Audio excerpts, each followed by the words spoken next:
Donc, quand je disais le réseau Pré-3 CRISEL, ça veut dire prévention, recherche, réponse et résilience face aux crises. Donc, c'est le nouveau réseau. Vous pouvez vous inscrire, il va y avoir un site web, puis vous pouvez vous inscrire à ce réseau-là pour avoir l'infolette qui va probablement annoncer les futures présentations là, vont se faire. Donc aujourd'hui, ça se veut vraiment une introduction sans mathématiques des modèles de mélange finis. Puis la présentation va se séparer en deux parties, une partie qui est plus théorique, puis une partie qui est plus pratique.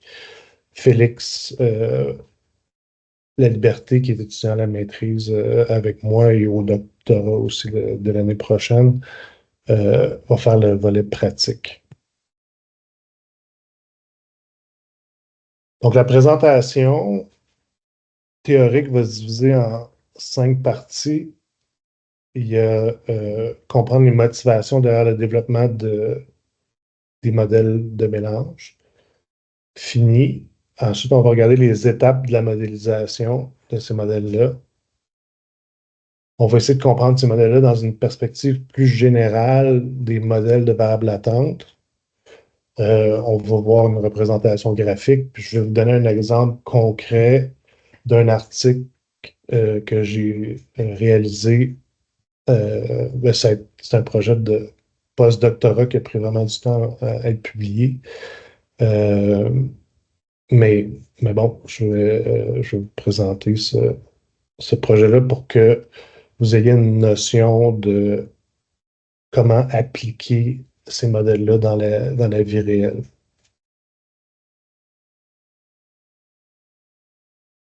Donc, les motivations derrière le développement des modèles de mélange fini, bien, premièrement, on veut être capable de modéliser des données qui proviennent souvent de populations qui sont hétérogènes.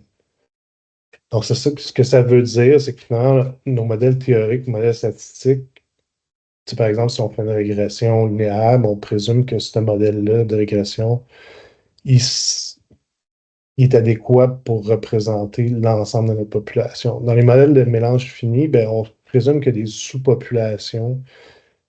Donc, il y a peut-être des modèles théoriques qui sont différents pour ces différentes sous-populations. Donc, ça, c'est important euh, de comprendre cette utilité-là, puis de jamais sous-estimer qu'il y a de l'hétérogénéité dans notre population, beaucoup plus qu'on le pense. Donc, souvent, on se rabat sur des modèles classiques de régression linéaire en plus. Donc, ça se peut que nos relations aussi ne soient pas linéaires. Donc, on va appeler ça aussi des approches qu'on qualifie person-oriented, orientées vers les personnes versus orientées vers les variables. Donc, l'idée, encore une fois, c'est de mettre l'accent sur des groupes de personnes qui sont homogènes sur une série de caractéristiques particulières qu'on va mesurer.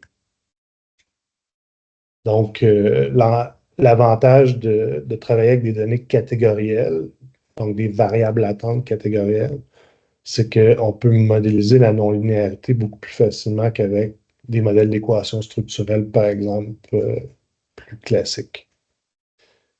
C'est des modèles qu'on appelle probabilistes, donc on peut faire de l'inférence. Donc, il y a moyen de dériver des intervalles de confiance, des valeurs de P pour tester des hypothèses. Puis aussi, on va utiliser des indices d'ajustement, qu'on appelle aussi des Goodness of Fit Index, pour sélectionner euh, le meilleur modèle. Parce que c'est quand même un enjeu complexe de sélectionner des modèles de, dans, dans la famille des modèles de mélange fini. Donc, on va utiliser quelques indices pour nous aider à choisir le modèle, malgré que ces indices-là, des fois aussi, ont leurs limites. L'autre point intéressant de ces modèles de mélange fini-là, c'est qu'ils peuvent nous permettre de travailler avec des données qui sont distribuées pas normalement. Puis, donc, la variable latente va avoir une structure multinomiale. Puis, Donc, même si on a des données observées qui ne sont pas distribuées normalement, donc on peut avoir des données ordinales, on peut avoir des données dichotomiques, on peut avoir des données normales, mais qu'on va peut-être vouloir dichotomiser parce qu'ils sont vraiment très, très asymétriques. Donc, les modèles de mélange fini peuvent vraiment facilement gérer ça.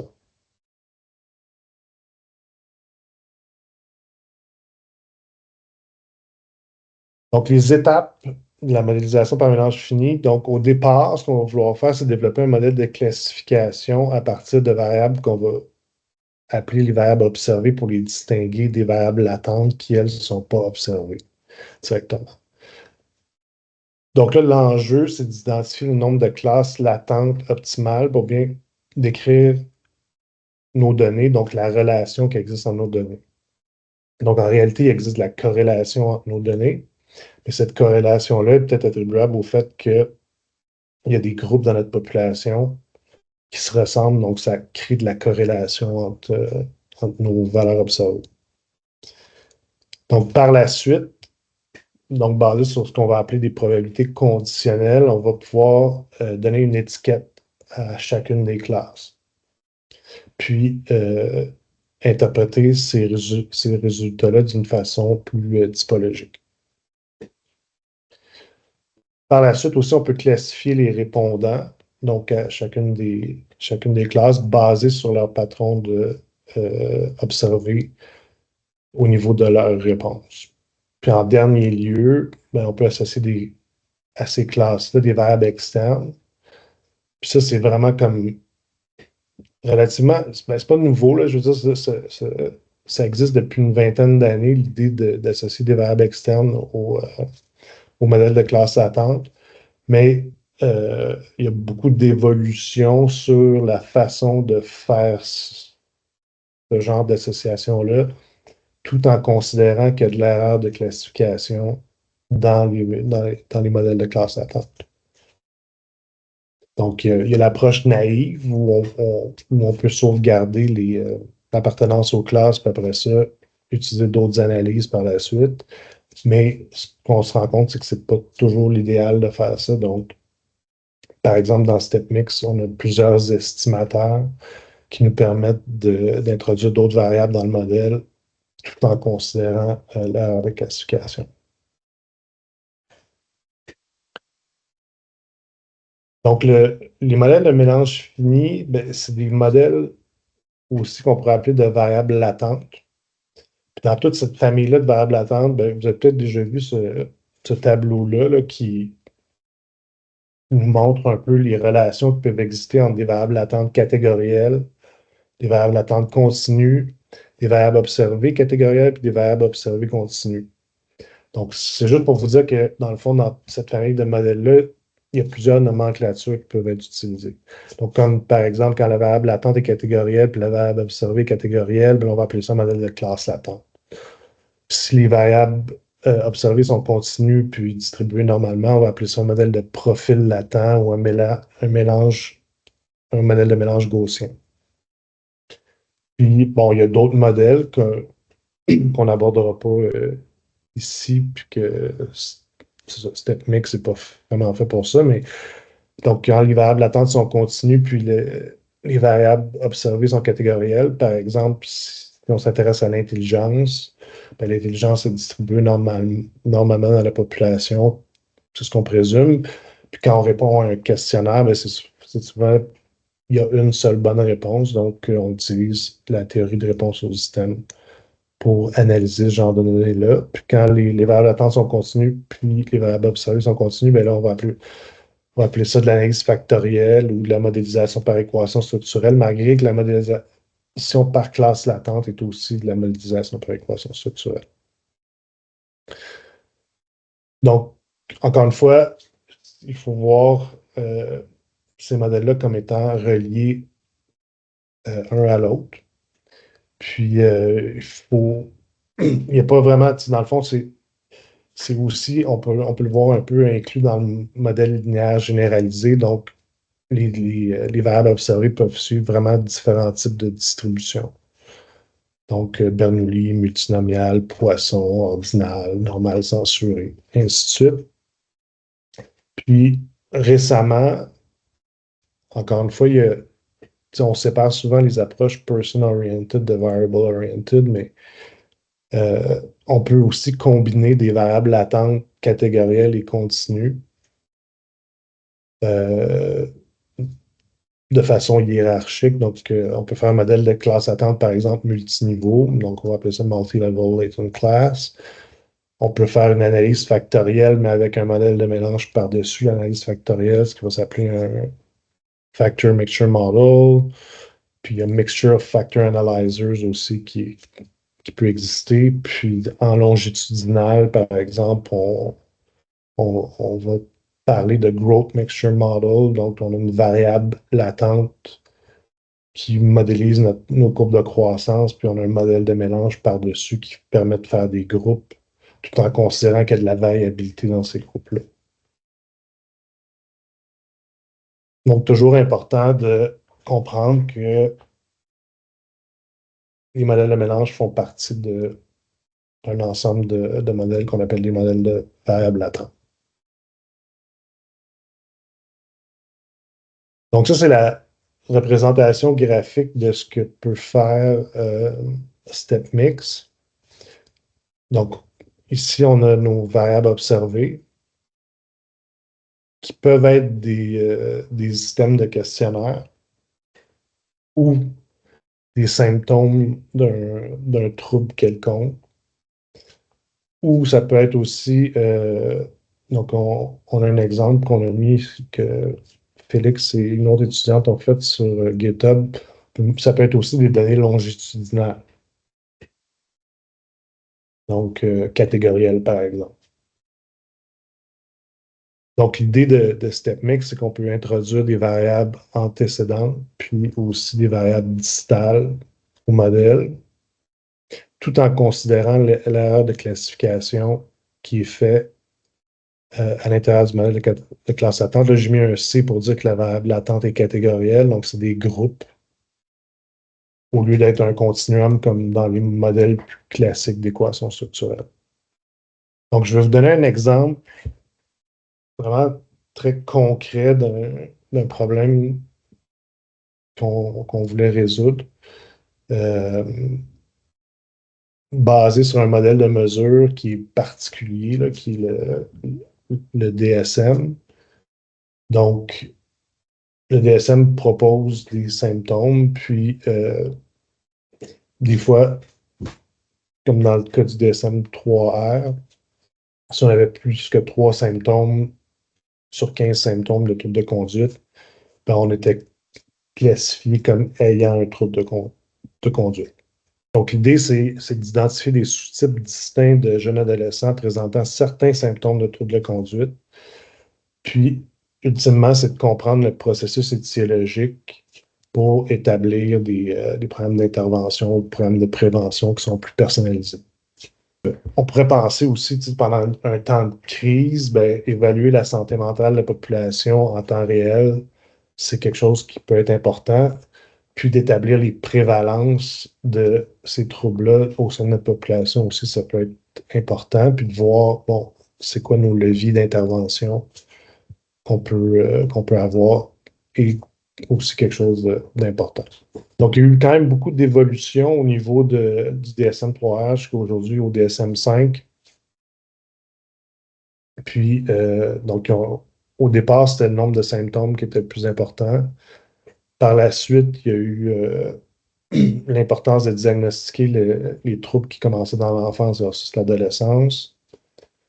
Puis, par la suite, on a ajouté la sévérité en fonction du nombre et puis la distinction des sous-types qui sont agressifs ou non agressifs. Ça, c'est plus dans le DSM-3, si je me souviens bien. Puis dans le DSM-5, ils ont rajouté une autre dimension au trouble de la conduite en ajoutant une échelle qui mesure le manque d'émotion prosociale. Donc, comme étant un facteur aggravant. Bon, évidemment, quand j'ai fait mon article, le DSM-4 et le DSM-5 n'étaient pas sortis encore, donc c'est basé sur la structure du DSM-3 et DSM-3R. Donc, les critères de diagnostic du DSM-4 pour le. Donc, ce que je disais, 3, 3R et 4, là, donc on était pas mal dans ces eaux-là là, où le DSM était rendu à ce moment-là. Donc là, on part avec une série de symptômes puis une définition. Puis, puis on se pose la question, est-ce que c'est valide d'utiliser ces symptômes-là pour identifier des gens qui ont potentiellement un trouble psychopathologique.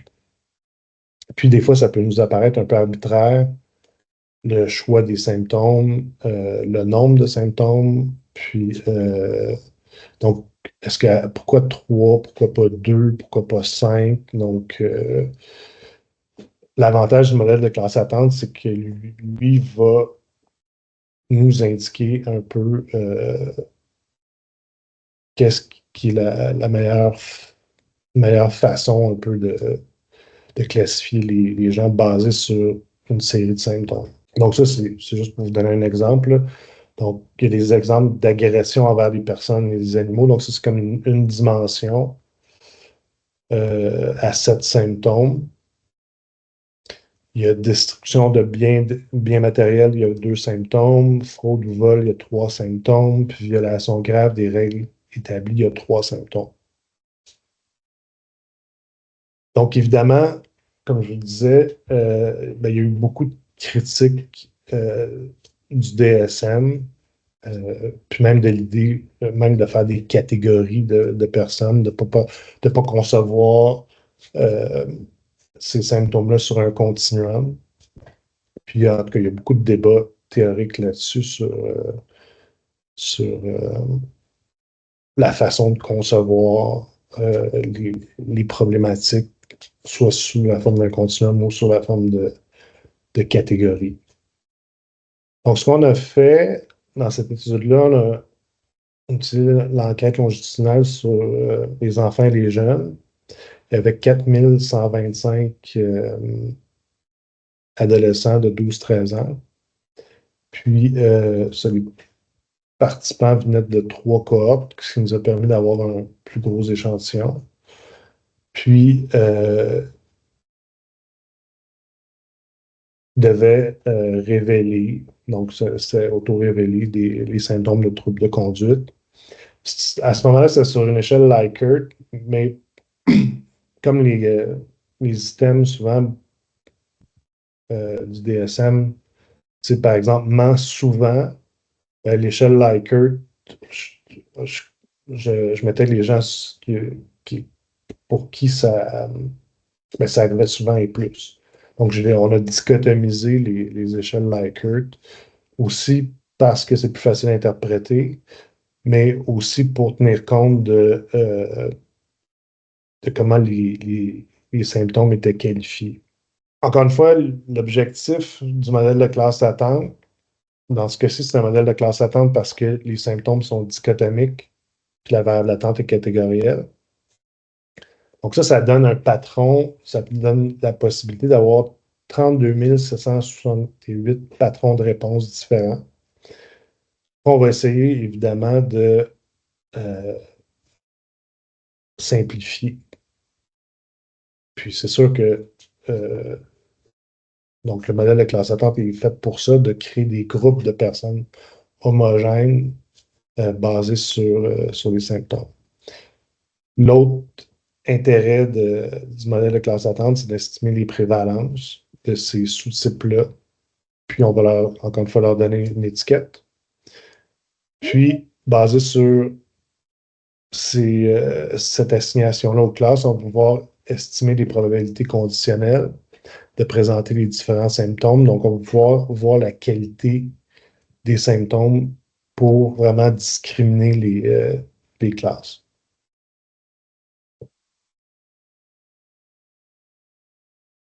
Donc, ça, c'est un exemple de tableau de probabilité conditionnelle. Donc, ce qu'on va faire en général, c'est qu'on va estimer des modèles à 1 classe, 2 classes, 3 classes, 4 classes, 5 classes, 6 classes, 7 classes. Puis, on va utiliser un indice d'ajustement qu'on appelle le BIC, donc le Bayesian Information Criterion. pour nous aider à sélectionner le nombre de classes. Bon, il y a le BIC, il y a d'autres indices d'ajustement qui existent, le AIC, l'entropie. Il en existe à peu près une dizaine d'indices qui peuvent nous aider dans la sélection de modèles, mais le BIC est quand même considéré le plus fréquemment comme le plus un des meilleurs indices d'ajustement.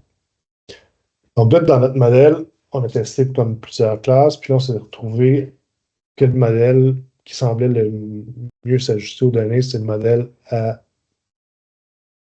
4 classes. Donc, on a une classe ici qu'on voit que, donc, basée sur les probabilités conditionnelles, donc on a une classe qui n'a pas de trouble de comportement. On a aussi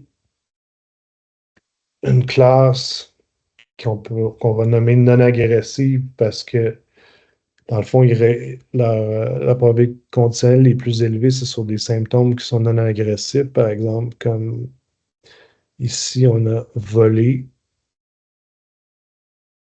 On a aussi du vandalisme. 28 ici. Bon, ça, on voit que bon, il y a un symptôme quand même agressif qui apparaît, mais il est beaucoup.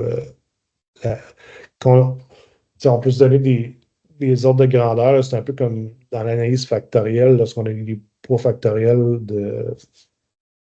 en bas de 0,40, on considère que c'est faible.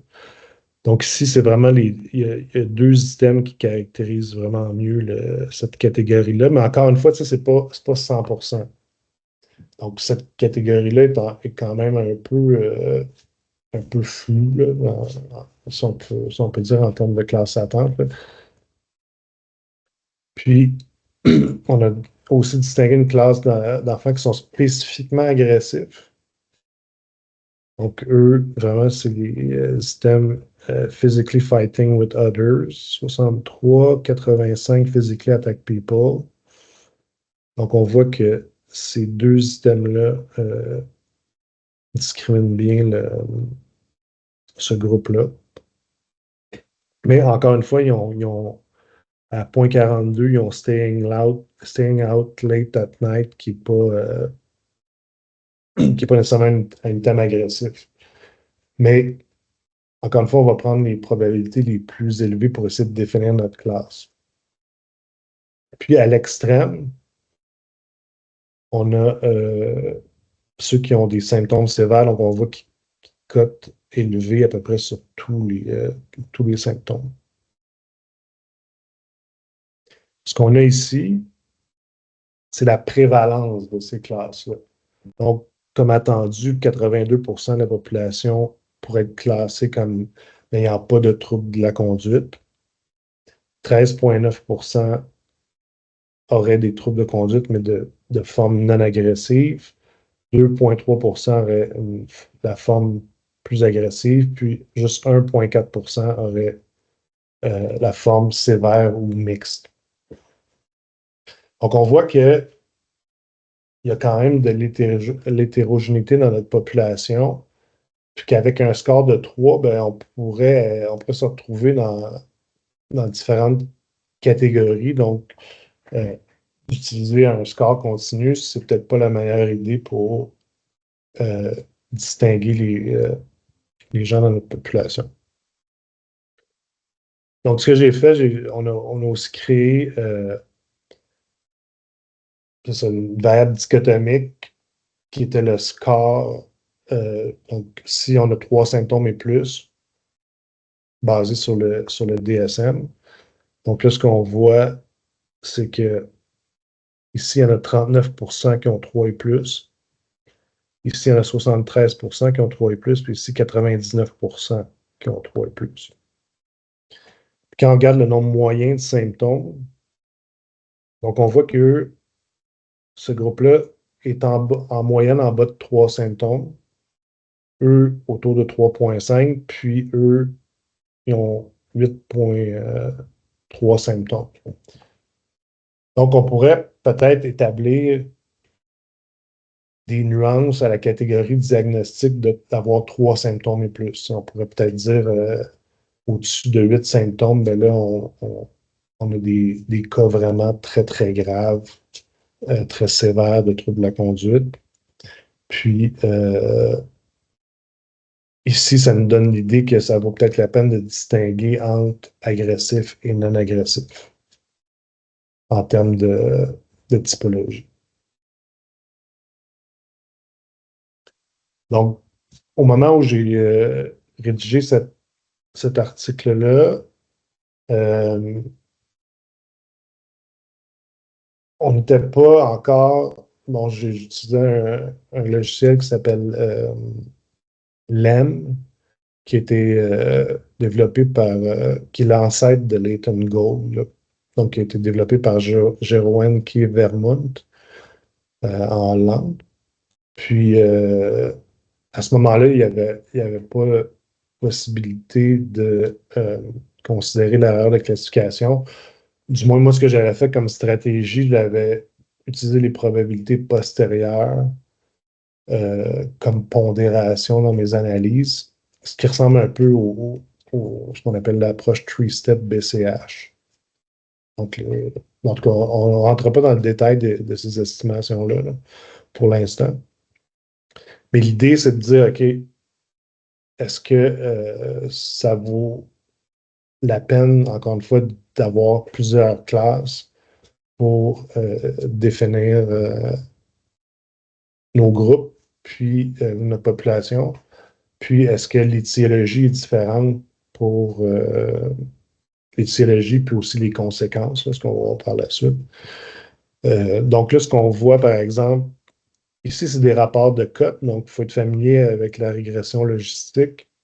Puis l'extension de la régression logistique, donc la régression logistique, c'est lorsqu'on a une variable dépendante binaire. Puis lorsqu'on a plus qu'une variable dépendante binaire, ben, là, on se retrouve dans une régression multinomiale. Donc, ce qu'on voit ici, par exemple, si on contraste les gens qui ne sont pas agressifs versus ceux qui n'ont pas de, pas de trouble de la conduite, on voit qu'ils sont plus âgés, ce qui n'est pas le cas pour les plus agressifs. Donc, les plus agressifs sont en général plus jeunes, donc on pourrait penser que c'est des enfants plus immatures qui démontrent plus d'agressivité. Puis ceux qui ont les problèmes les plus sévères aussi semblent les plus âgés dans notre échantillon. Donc, en général, les troubles de conduite deviennent plus sévères avec le temps. Donc, les symptômes les plus sévères apparaissent rarement. Même à ces âges-là, ça demeure quand même relativement rare. Là, on a vu qu'il y avait 1,4% de la population qui se retrouvait dans ce groupe-là. Donc, même chose pour le sexe. Donc, on voit que les garçons sont en général plus à risque d'avoir des troubles de conduite, puis particulièrement les troubles de conduite agressifs ici.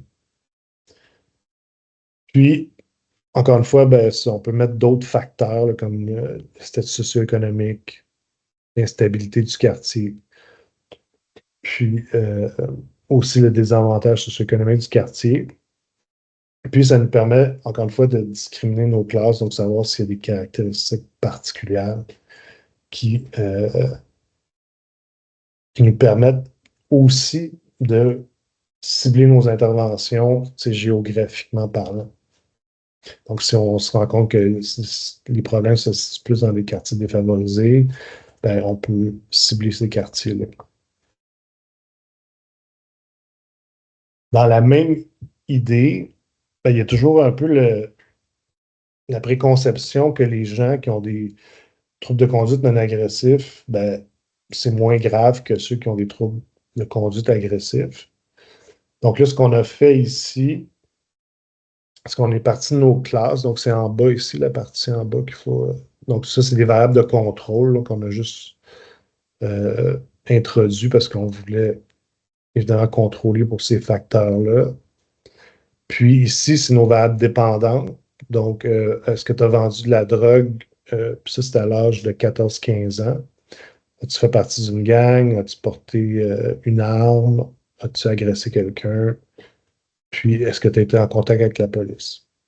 Puis, ce qui est assez frappant quand on regarde les rapports de cotes, Bon, premièrement, il y a le groupe sévère puis mix qui a les deux genres de symptômes. On voit que les rapports de cote sont très, très élevés. Donc, ça démontre une bonne prédiction ou une certaine stabilité là, de cette caractéristique-là à travers le temps. Puis après, ben, si on compare les rapports de cote entre les agressifs et non agressifs, on se rend compte qu'ils sont pas mal similaires. Donc, il ne faut pas sous-estimer le groupe qui avait juste 2,3 symptômes au départ. Il ne faut pas nécessairement dire que c'est banal ou que c'est des gens qui sont peu à risque parce qu'on voit que les conséquences, quand même, plus tard, sont existantes là, avec quand même des rapports de cote importants là, qui varient de, je pense, 2,6 à 4. Donc, c'est des associations qui sont assez fortes.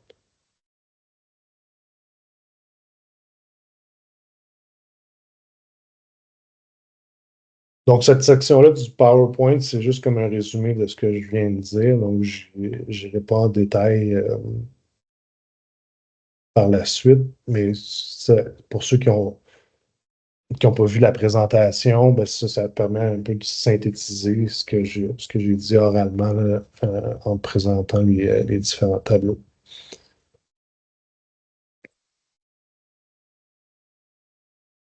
Donc, j'ai mis les références importantes sur lesquelles je me suis basé là, pour écrire l'article.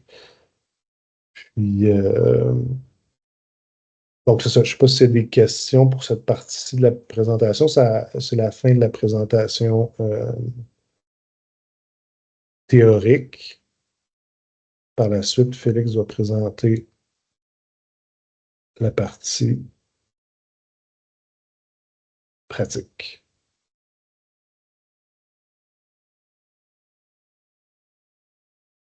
Je vais partager mon écran.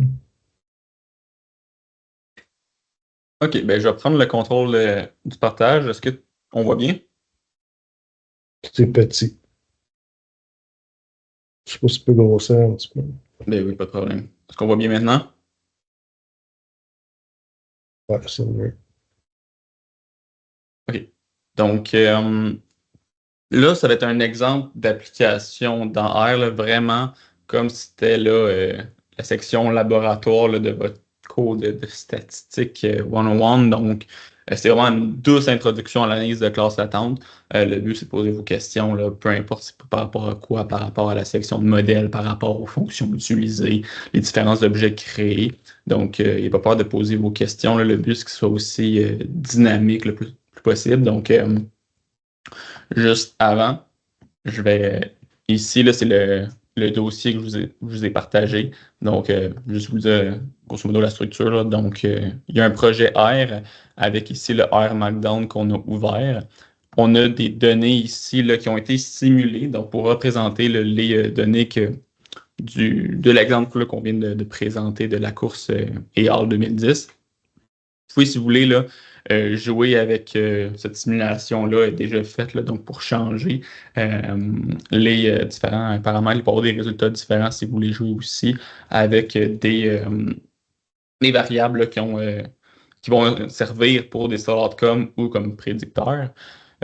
Bien sûr, il y a le PowerPoint, là, puis les images là, qui vont être utilisées dans le R Markdown. Donc, si vous avez des questions par rapport à ça, n'hésitez pas.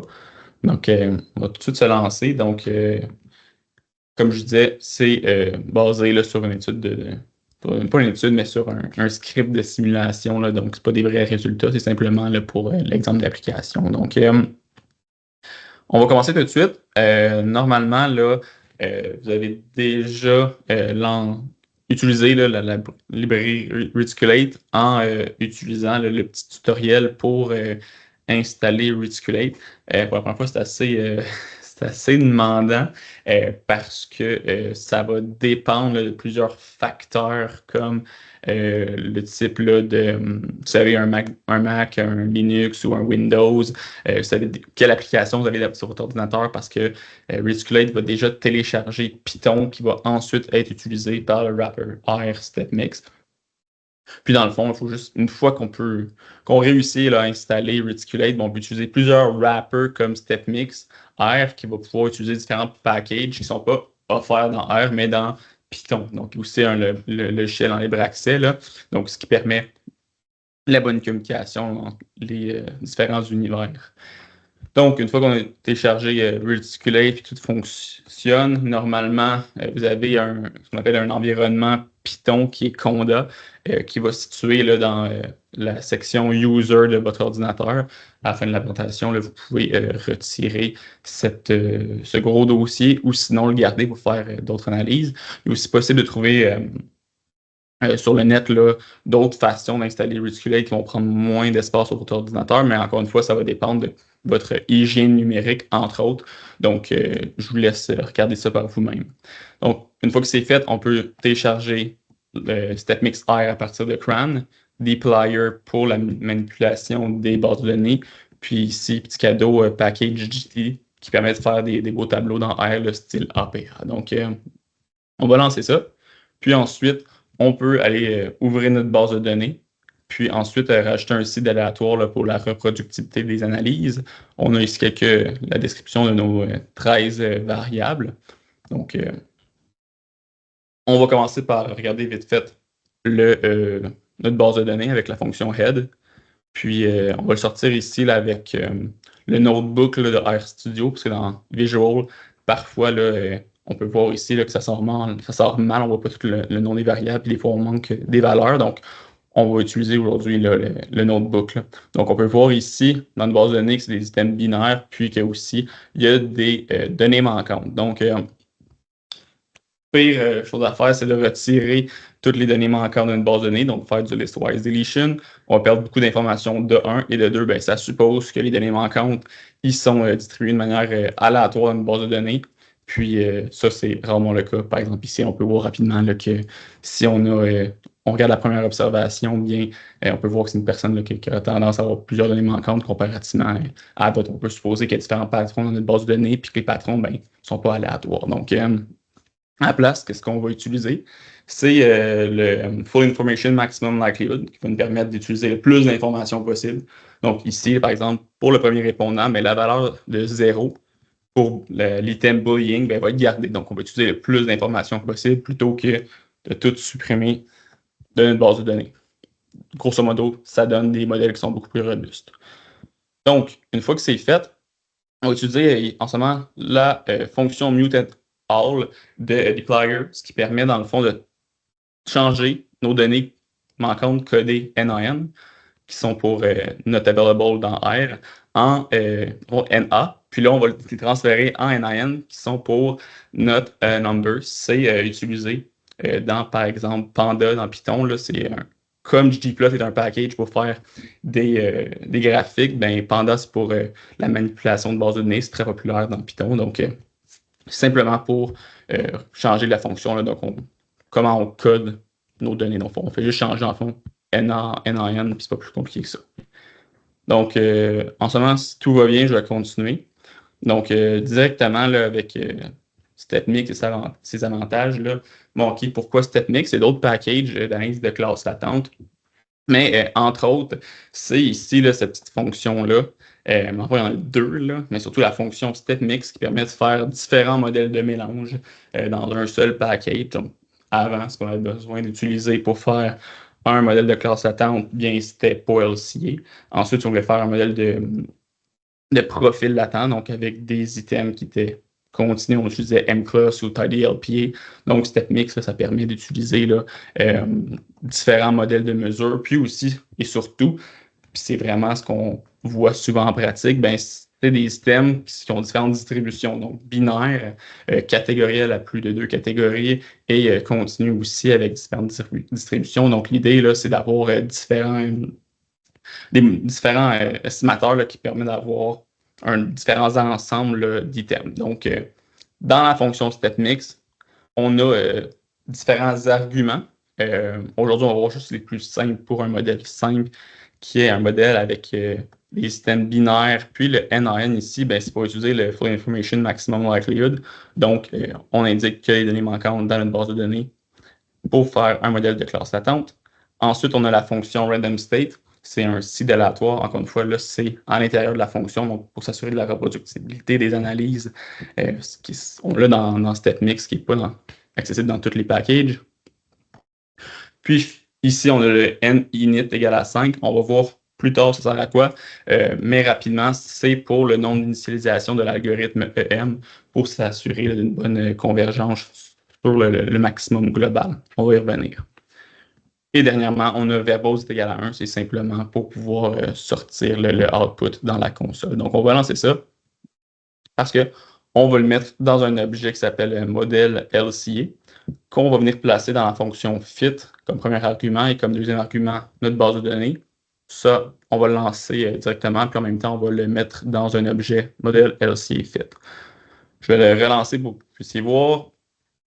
Ici, dans la console à ma droite, on peut voir là, que le modèle converge. Il y a un petit output dynamique qui nous dit d'abord le nombre de temps là, que le modèle roule, ensuite le temps estimé pour que le modèle converge, puis nous donne les résultats, le nombre d'itérations, d'initialisation de l'algorithme EM par seconde, puis enfin, là, un petit statistique d'ajustement. Ici, on a le maximum log likelihood, puis l'average maximum log likelihood. J'imagine que vous n'avez pas souvent entendu parler de ça. C'est plus utilisé là, dans le monde du machine learning en sciences sociales. C'est très rare qu'on va l'utiliser ou le présenter dans un article, par exemple. Donc, ça, c'est pour lancer le modèle. Donc, on peut voir que c'est assez simple, lancer un modèle de classe attente. Là. Donc, on a ici quelques arguments. Au niveau de du output qui sort, on a 3 sections. La première section, c'est les paramètres du modèle de mesure et plus précisément les probabilités conditionnelles. Donc ici, on a différentes probabilités conditionnelles qui sont conditionnelles justement à nos classes là, qui sont en colonne. On va passer très rapidement parce que tantôt, on va revenir vers nos paramètres. Donc ensuite, ce qu'on a, c'est la section weight. Donc ça, c'est les prévalences de classe. Et finalement, on a la section là, des statistiques d'ajustement. On va encore une fois les voir tantôt. Donc, c'est juste pour voir rapidement, là, ça ressemble à quoi, là, StepMix. Donc, ça, on voit en ce moment, c'est assez facile de lancer un modèle de classe latente. Ce qui est plus compliqué, c'est de le choisir. Donc, pour y arriver, ben, comme expliqué tantôt Eric, ce qu'on va faire, c'est qu'on va lancer des modèles de 1 à 8, 10 classes, puis comparer là, des indices d'ajustement, puis aussi l'interprétation des classes pour bien le choisir. Donc, comme on voit ici, on l'a fait jusqu'à 6 parce que ça prend plus de temps là, le lancer pour aujourd'hui. Donc, on va faire juste 1 à 6. C'est sûr que ça reste une étude de simulation. Là, donc, c'est très, très simple comme ce qu'on va faire, mais c'est pour comprendre aussi l'idée derrière les différentes fonctions qui sont accessibles et qu'on veut utiliser normalement pour réaliser ce genre de modèle-là. Notez aussi qu'on a mis verbose à 0, ce qui permet dans le fond de ne pas imprimer les outputs dans la console parce qu'on a 6 outputs. Donc, imaginez quand on en a 10, ça devient assez long comme output. Puis c'est difficile, on peut facilement faire des erreurs en faisant du copier-coller, donc on ne les veut pas. En ce temps-là, vous voyez que ma console à ma droite, elle lance les différents modèles. On peut voir que les modèles vont converger un à un. Donc, en ce moment, pendant que ça roule, est-ce que vous avez des questions? Sinon, je vais continuer dans quelques secondes. Félix? Oui. Est-ce que tu pourrais revenir juste vite sur le n-init? Pourquoi là, il est toujours à 5? Oui, dans le fond, le n-init, on va le voir tout de suite après. OK. N-init, il faut le changer, puis on va montrer une structure à suivre pour faciliter là, la convergence là, vers un maximum global. OK. Mais bonne question, effectivement. On ne laisse pas simplement les n-init par des fois des certaines valeurs. On va jouer avec là, pour s'assurer qu'on a les bons résultats. OK, parfait. Et ça, le n-init, c'est par rapport à la convergence du modèle? Oui, je vais le montrer avec une petite métaphore tantôt, une petite analogie. Dans le fond, j'y vais tout de suite. Comme qu'on voit, on a lancé. C'est une bonne question parce qu'on a lancé avec seulement 5 inits, puis on va avoir un avertissement ici dans notre console qui va nous dire bien, OK, il y a un problème de convergence en ce moment. Il faut changer le nombre d'initialisation, le n-init, puis aussi le max iter qui est pour le nombre d'itérations de l'algorithme EM. Même chose pour le modèle à 6 classes. Bon, on parle de l'initialisation de l'algorithme EM, le nombre d'itérations, de répétition de l'algorithme, c'est quoi la différence? Bien, il y a une petite analogie qui est souvent utilisée pour se représenter là, cette idée-là de maximum global, maximum local, parce que aussi, ça va vous aider parce que l'une des erreurs les plus communes en analyse de classe d'attente, de profil d'attente, de trajectoire, c'est de ne pas lancer suffisamment longtemps l'algorithme pour qu'il puisse converger vers la meilleure solution. Puis finalement, les résultats sont certainement biaisés. Donc, ce qu'il faut s'assurer à retenir, du moins aujourd'hui, c'est vraiment, il faut lancer et s'assurer qu'on a des résultats qui sont sur le maximum global. Je dis souvent, mieux vaut trop que pas assez, puis ça peut aller, ça peut prendre du temps à lancer ces modèles-là. Donc, comment faire pour avoir une petite astuce pour avoir un maximum, atteindre le maximum global? Ben, c'est jouer avec le nombre de n-init et max-iter, donc le nombre d'itérations de l'algorithme et d'initialisation. Puis l'idée, comme je parlais, c'est avec la petite analogie, qui n'est pas parfaite, mais qui aide, c'est qu'on est dans une situation où on a une chaîne de montagnes, mais on ne connaît pas le relief. Puis ce qu'on veut, c'est d'aller atteindre le plus haut sommet. Donc, on va aller chercher l'altitude qui serait la plus haute. Puis ce qu'on fait, c'est de lancer de façon aléatoire un randonneur dans la chaîne de montagne. Puis le randonneur, on va dire, ben, fait 1000 pas, par exemple, dans une certaine direction. Ça peut être nord-sud, est-ouest. Puis le randonneur va faire 1000 pas. Donc, il commence, par exemple, où ce qui est ma souris en ce moment. Il va commencer, disons, par l'ouest. Donc, il va augmenter, puis il va faire, disons, 800 pas pour se rendre ici où on voit que c'est bleu pâle. Puis, il va y avoir un endroit où, s'il continue à avancer, il va diminuer en altitude, ce qu'il ne veut pas. Donc, ce qu'il va faire, c'est changer de direction. Disons qu'il tourne vers la gauche, puis se dirige ici, là, vers le petit sommet qu'on voit en bleu, ici. Donc, une fois qu'il est rendu, disons qu'il est rendu à ces 1000 pas qu'on lui a dit de faire, ben là, il va nous dire, OK, ben, en ce moment, je suis sur le plus haut sommet. Bon, maintenant qu'on a la solution ici avec le graphique, on peut voir que non, c'est pas la bonne solution. La bonne solution, c'est la montagne juste à côté, qui est plus haute, avec le sommet rose, là, ici. Donc, ce qu'on va faire pour pouvoir atteindre le maximum global, sachant que on n'a pas la solution d'avance comme qu'on l'a maintenant, c'est qu'on va lancer plusieurs initialisations de l'algorithme M. Ça revient à lancer plusieurs randonneurs dans notre chaîne de montagne. Ça peut être 5, 10, 1000, 100. C'est pas grave, ça dépend de la fonction, en fond, la complexité du modèle qu'on utilise, le nombre de paramètres, etc. Donc, petite astuce, ce qu'on peut commencer à faire, c'est lancer 5 initialisations, donc 5 randonneurs, puis noter dans un objet, par exemple, R, les valeurs du log likelihood trouvées. Ensuite, on va avoir les mêmes modèles, donc de 1 à 10 classes, mais cette fois avec 25 initialisations, 25 randonneurs. Puis, on va encore noter, par exemple, dans le même objet, une autre variable avec les log likelihood. Si les résultats sont identiques, on va juste augmenter le nombre de pas, donc le nombre d'itérations. On va le passer par défaut, c'est 1000 dans beaucoup de logiciels comme StepMix. On va l'augmenter à 10 000, puis on va être sûr où ce qu'on converge, c'est pas le plus haut. Donc, on ne peut jamais s'assurer à 110% par contre, mais on peut mettre tout ce qui est en place selon nos moyens là, pour pouvoir l'atteindre. Donc, c'est la partie la plus importante, c'est de faire tout ce qu'on pouvait faire pour pouvoir l'atteindre.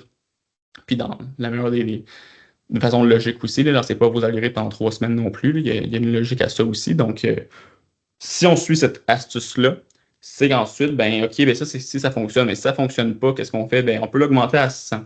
Puis si ça ne fonctionne pas encore, l'augmenter de facteur en facteur de 10. Donc, augmenter le init à 100, à 1000, à 10 000, à 100 000. Donc, jusqu'à temps que ça fonctionne. Puis aussi, on peut jouer avec le nombre de pas. Parce que des fois, ici, je montre un exemple de chaîne de montagne, mais des fois, ça peut être tout simplement une longue et haute montagne, disons. Là. Puis dans le fond, si on laisse seulement 1000 pas, ils vont avoir de la difficulté à faire les différentes itérations. Donc, il faut augmenter là, ces différentes valeurs-là, dépendamment de la distribution de votre log likelihood.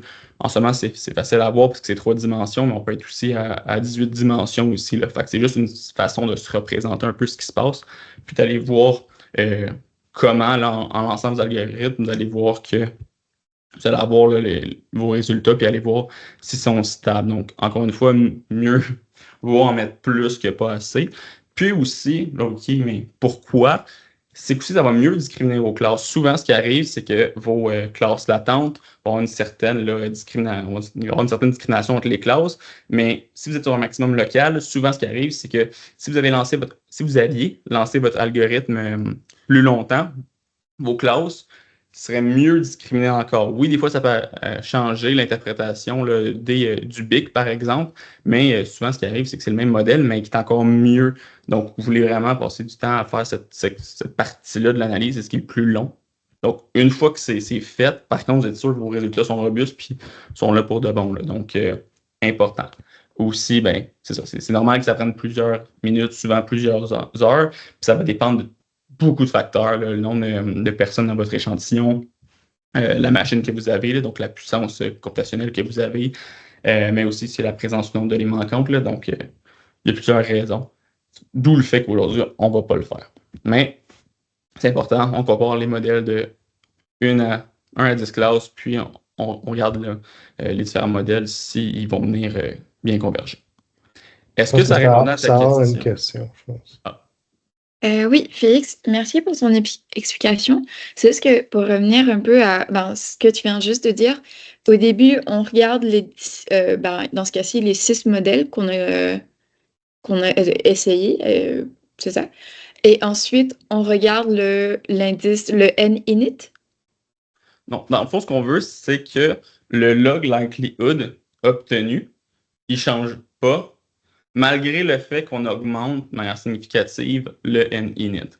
Donc, disons qu'on a un N-init de 1000, on a un log likelihood de 1000, puis si on augmente le N-init, on veut que ce log likelihood reste de 1000. Puis si on change le max iter, on veut qu'il soit encore la même valeur à 1000. Donc, en augmentant, c'est une petite astuce qui permet de voir, OK, on est bien sur le maximum log likelihood. Parce que quand on augmente, on a plus de possibilités. Puis ça peut augmenter beaucoup. Là. Donc, on a plus de possibilités d'atteindre d'autres sommets. Puis ces sommets-là seraient meilleurs que celui qu'on a trouvé avec moins de valeur de N-init. Est-ce que c'est plus clair comme ça? Cette partie-là était claire, c'était plus l'étape. Dans le fond, on regarde les 6 modèles qu'on a sortis comme output et ensuite on regarde leur likelihood, leur log likelihood. Oui, avant même de regarder le BIC, ce qu'on veut, c'est qu'on ait les bons résultats. Avant de comparer les résultats, ce que le BIC, ce qu'il nous donne comme information, c'est ça nous permet de comparer des modèles ensemble. Mais si les modèles sont sur des maximums locaux, ils ne sont pas comparables. Donc, avant tout, c'est s'assurer que le log likelihood est au maximum global. Juste pour spécifier, mais il faut que tu fasses ça pour chacun de tes modèles. Ah, pour modèle 1, tu regardes si tu trouves le plus bas, le plus haut ou le plus bas, là, log likelihood.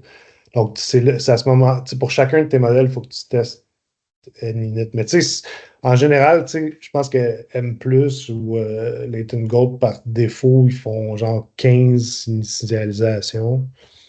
Puis, tu sais, si à 25 initialisations, puis à, je sais pas, 10 000 itérations, tu n'arrives pas à quelque chose, il y a peut-être un problème ailleurs. Là.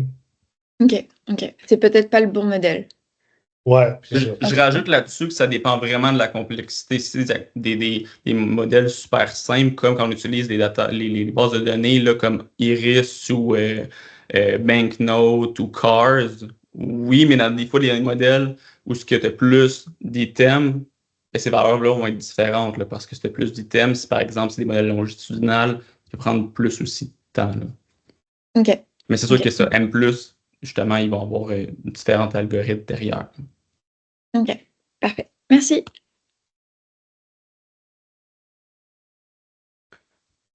Eric, est-ce que tu avais d'autres choses à rajouter en lien avec ça? Non, c'est bon.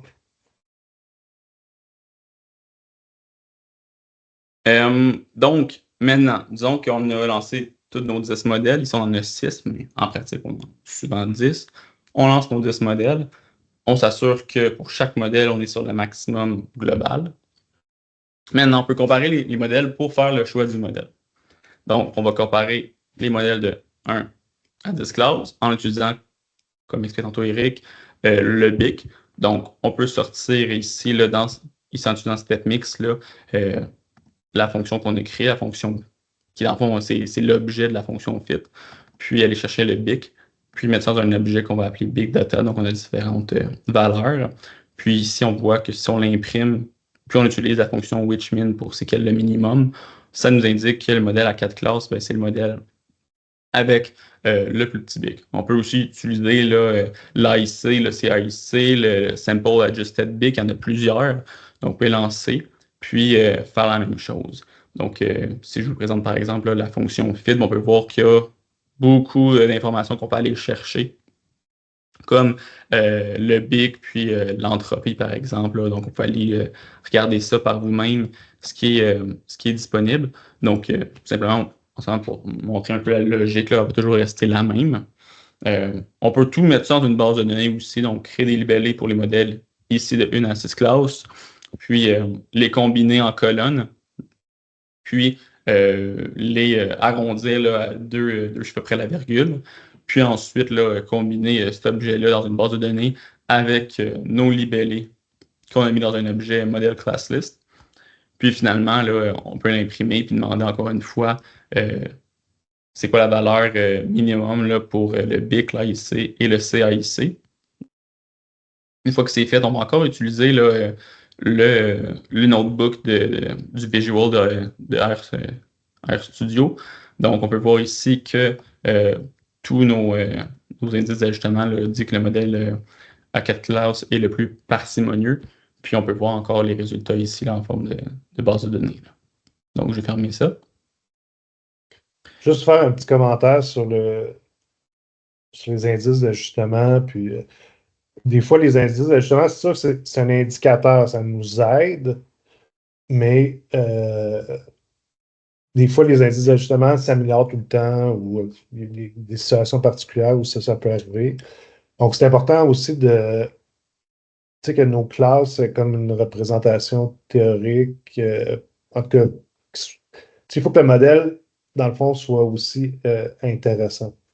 Donc, puis des fois, bon, on va peut-être avoir des classes très petites qui peuvent être distinguées des autres classes. Puis à ce moment-là, ben, si la classe est trop petite, puis vous mettez des prédicteurs, ben, vous n'aurez pas la puissance statistique pour détecter des effets. Donc, en tout cas, il y a d'autres enjeux dans la sélection de modèles que seulement les indices d'ajustement. Donc, juste comme être conscient de ça, parce que souvent, on veut être le plus puriste possible et le plus scientifique possible, puis on se dit on va utiliser des indices d'ajustement là, de façon trop rigide. Puis des fois, c'est pas optimal d'avoir cette approche-là.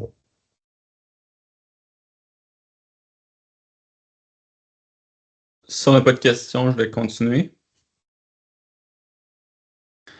Donc, une fois qu'on a choisi les modèles en fonction, oui, des indices d'ajustement, mais aussi de l'interprétation des modèles, puis ce qui sort de là, par exemple, l'entropie, qui peut nous donner c'est pas un indice qu'on va utiliser pour choisir le modèle, mais qui peut nous donner de l'information sur la discrimination des classes, par exemple. Là.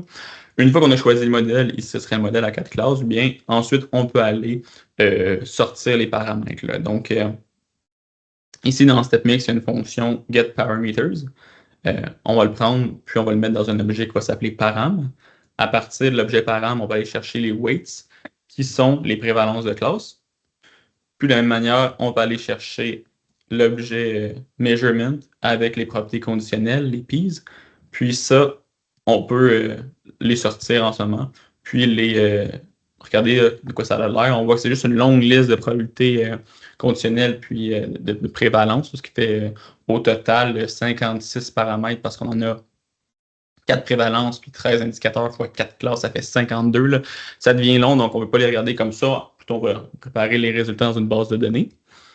Donc, ce qu'on va faire, c'est qu'on va combiner les paramètres du modèle de mesure et plus précisément les propriétés conditionnelles de la classe 1, 2 et 3 qu'on va avoir arrondi. On va les combiner en colonnes dans un objet qu'on va appeler paramètre prob.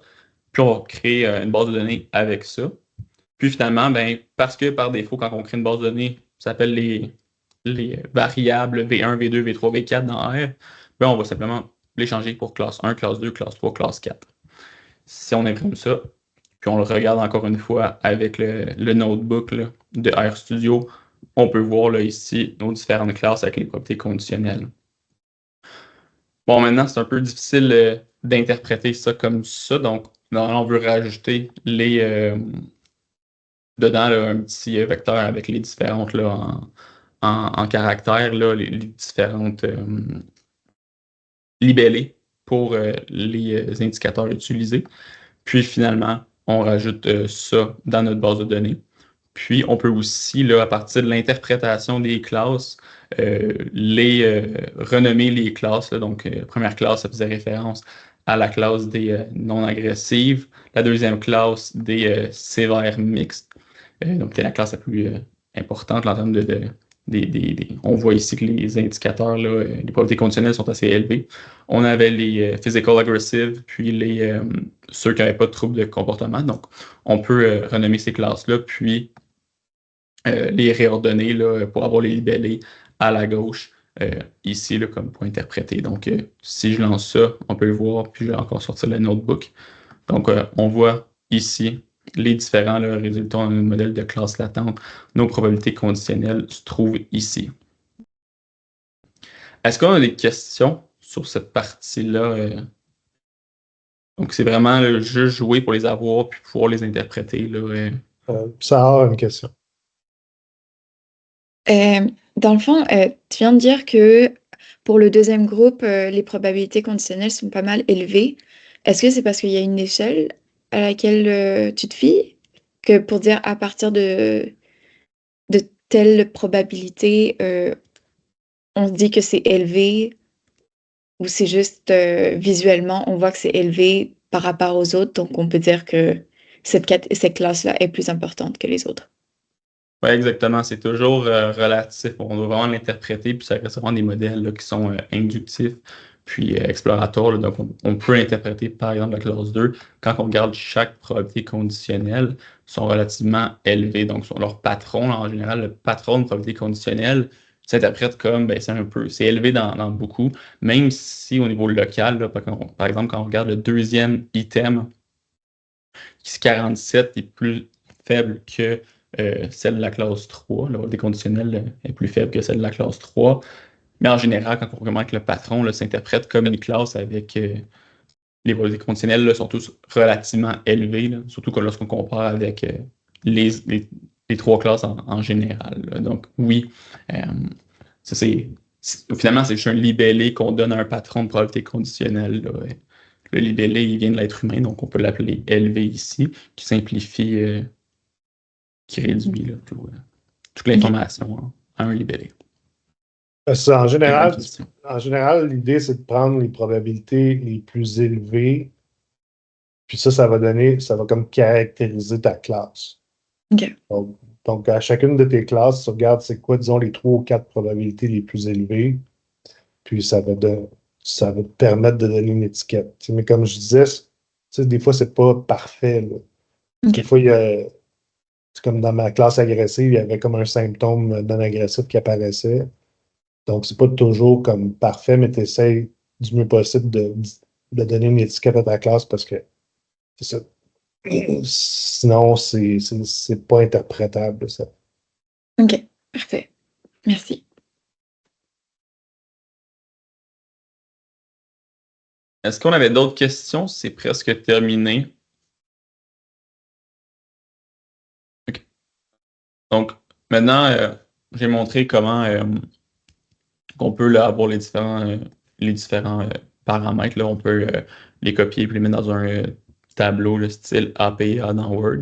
Mais aussi, petit bonus, on peut aussi utiliser des packages comme le package GT qui permet, là, prendre un petit peu de temps à apprendre comment il fonctionne. Une fois que c'est fait, là, ça nous permet d'avoir des tableaux là, style APA qu'on peut simplement le copier complet, coller dans Word et puis avoir notre tableau là, qui est prêt à être présenté. Donc, exemple ici là, de package qui permet d'avoir les résultats, puis ça s'interprète facilement ensuite, puis finalement, ben, on fait du copier-coller là, pour différents modèles qu'on va faire par la suite, là, toujours la même structure. Donc, c'est ce qui conclut là, la section dans R là, avec StatMix. Donc, Donc, ouais, donc, comme je vous disais au départ, je connais plusieurs personnes dans l'assistance.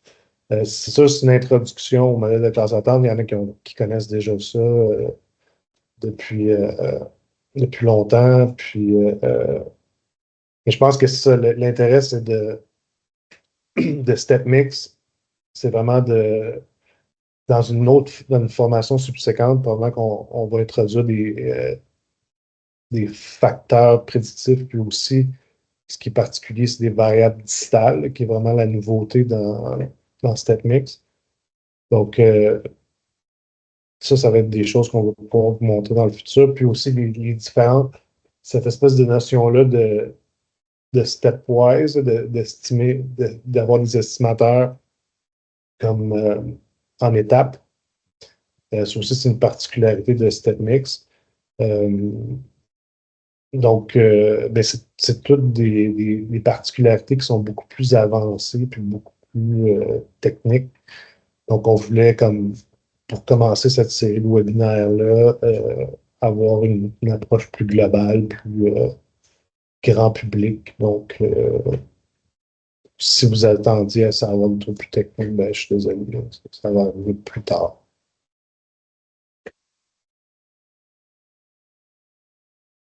Donc, s'il n'y a pas de questions, on va arrêter la séance dans une minute.